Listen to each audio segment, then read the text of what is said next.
لا الہ الا اللہ لا الہ الا اللہ لا الہ الا اللہ۔ حجامہ ایک ایسا طریقہ علاج ہے جس سے باڈی سے، جسم سے گندا اور نقصان دہ خون نکال دیا جاتا ہے، اور پھر نتیجہ کیا نکلتا ہے کہ انسان بہت سی بیماریوں سے محفوظ ہو جاتا ہے، سیو ہو جاتا ہے۔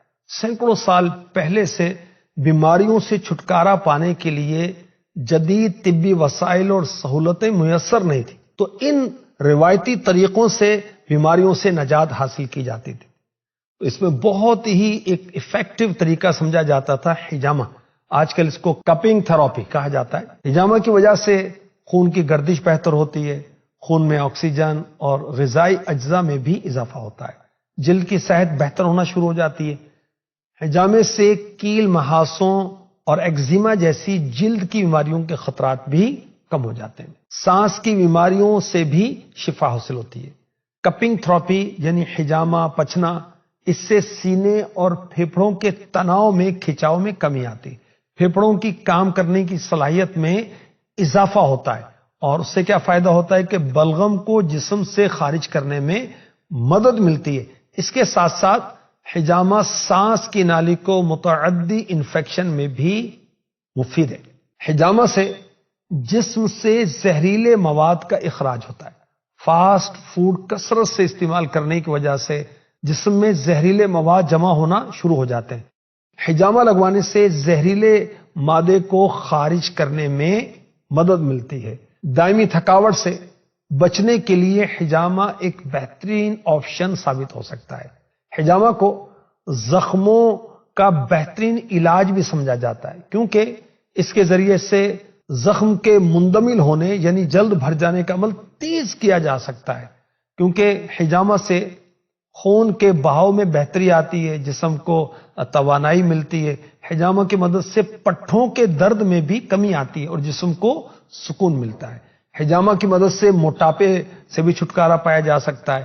ہاضمے کے نظام میں بھی بہتری آتی ہے، جبکہ دائمی سٹریس، نیوٹریشن کے غیر متوازن لیول اور مدافعتی نظام کے مسائل کی وجہ سے لاحق ہونے والے ہاضمے کے مسائل کے خلاف حجامہ بہت اہم کردار ادا کرتا ہے۔ پیشاب کی نالی کے مختلف مسائل اور گردوں کی پتھری کے خلاف بھی حجامہ بہترین مفید ثابت ہوتا ہے۔ خون کے بہاؤ میں بہتری آتی ہے، بعض اوقات جسمانی نفسیاتی مسائل کی وجہ سے جو مسائل آتے ہیں اس میں بہتری آتی ہے، اور کپنگ تھراپی کی وجہ سے مردانہ کمزوری کے خاتمے کا بھی سبب ہوتا ہے۔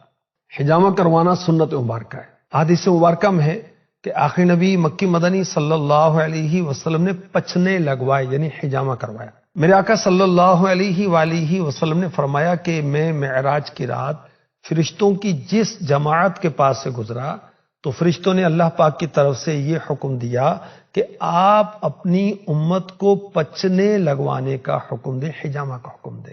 اللہ کے رسول صلی اللہ علیہ وسلم نے فرمایا تمہاری دواؤں میں بہترین دوا پچنے لگوانا یعنی حجامہ کروانا ہے۔ حضرت عبداللہ ابن عمر رضی اللہ عنہما فرماتے ہیں میں نے اللہ کے رسول صلی اللہ علیہ وسلم کو یہ فرماتے سنا، نہار منہ پچنے لگوانا بہتر ہے، اور اس میں شفا ہے، برکت ہے، یہ عقل بڑھاتا ہے، حافظہ تیز کرتا ہے۔ فرمایا جو شخص حجامہ لگوانا چاہے وہ 17، 19، 21، 17، 19، 21 تاریخ کو لگوائے۔ حجامہ احادیث مبارکہ سے ضرور ثابت ہے، اور نشاندہی بھی کی گئی کہ کہاں کہاں حجامہ کروانا مفید ہے، مگر اپنی مرضی سے نہیں کرنا چاہیے۔ احادیث کے علاج بھی ڈاکٹرز کے مشورے کے ساتھ کرنا چاہیے، کیونکہ نبی پاک علیہ الصلوۃ والسلام نے جو فرمایا وہ بالکل حق ہے، مگر کن کو فرمایا؟ اہل عرب کو، ان کی نفسیات، ان کی کیفیات، ان کے امراض کو پیش نظر رکھتے ہوئے۔ اس لیے ہم اپنے امراض کے لیے اپنے ڈاکٹر سے اور جو مستند اس کے ماہرین ہیں اس سے مشورہ کر کے ہی کیا کریں۔ حجامہ ایک علاج ہے اور باقاعدہ علاج ہے جس سے جسم سے غیر مقصودی خون کو نکالا جاتا ہے۔